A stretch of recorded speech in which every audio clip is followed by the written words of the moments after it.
Certainly don't have to give a recorded statement about your personal injuries. Be giving that recorded statement, certainly not to the carrier for the other driver. They will use any statement you give against you if they can. So if you're going to consider giving a recorded statement, talk to a lawyer first.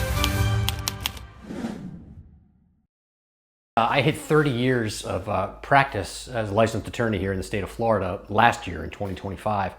And you do any job long enough, there are certain things you kind of, I'm not sure the word is take for granted, but certain things you kind of assume, like you've been doing it a long time, you've been looking at these types of issues for a long period of time, you kind of think everybody knows some of the stuff that they're familiar with. And it's not always the case. And let me give you an example. I had a client into the office last week. Actually, two clients that are involved in a car accident. One was a driver, one was a passenger. Accident wasn't their fault. But before they had actually come in and talked to us or hired us, they had given recorded statements to the insurance carrier for the person that caused the accident, as well as given a recorded statement to their own insurance carrier. And as an attorney, you kind of think everyone knows you're not supposed to do that, but not everybody always realizes that. And that's kind of what happened here in this case.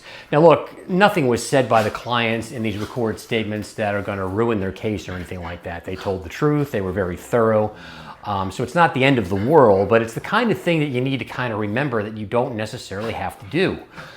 As a rule of thumb, you're involved in a car accident, the insurance carrier for the other driver calls you up and wants to get information about your particular injury situation. You don't have to give it to them, number one, and number two, you certainly don't have to give a recorded statement about your personal injuries.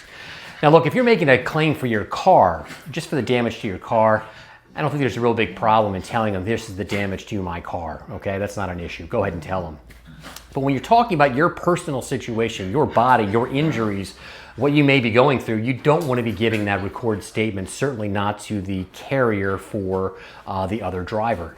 Look, you may not have been fully diagnosed. You might not realize all the things that you're dealing with yet. Your head might be not right to be dealing with these types of things and talking about it. So you may leave things out or inadvertently contradict yourself and something like that. And the carrier, for the other person, the person that caused the accident, they will use any statement you give against you if they can. So don't give them the opportunity. You don't have to talk with the insurance carrier for the person, the other person, the person that hit your vehicle or caused your problem. You know, it also brings up a secondary issue. If you're actually making a claim just to your own insurance carrier, do you have a duty to give a recorded statement to them? Now look, certain attorneys may look at this thing differently, but here's the reality. You don't have to give a recorded statement even to your own insurance carrier. Now what you do have to do, and your insurance policy has a clause in there that says you'll, number one, report an accident to your insurance carrier. I think that's reasonable. And it'll also state that you'll cooperate with the insurance carrier's investigation. And you have to act reasonably with regard to that. Now, we can differ about what's reasonable, what's not, but I don't think you have to do. I don't think you ever have to give a recorded statement, even to your own insurance carrier. Now, again, if you're just talking about damage to your car, again, I don't think that's a really big deal. Go ahead and tell them about the damage to your car.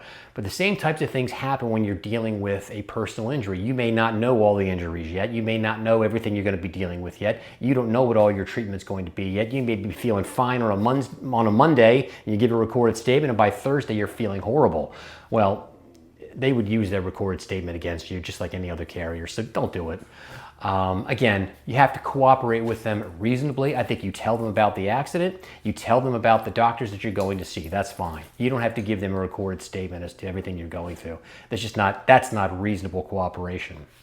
So a couple of things to keep in mind. Again, it's one of those things that if you've been dealing with these types of cases for 30 years like I have, you kind of forget that people don't always deal with these things. They may not know the answer to that kind of stuff. So if you're out there, protect yourself, think about yourself. You don't have to be giving recorded statements.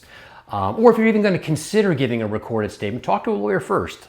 Find out what the pros and cons are to doing it. I think most lawyers will tell you don't. But at least give yourself an opportunity. Speak with your lawyer first about that particular issue. Again, trying to keep you thinking about these issues. Anyway, that's all I've got for today.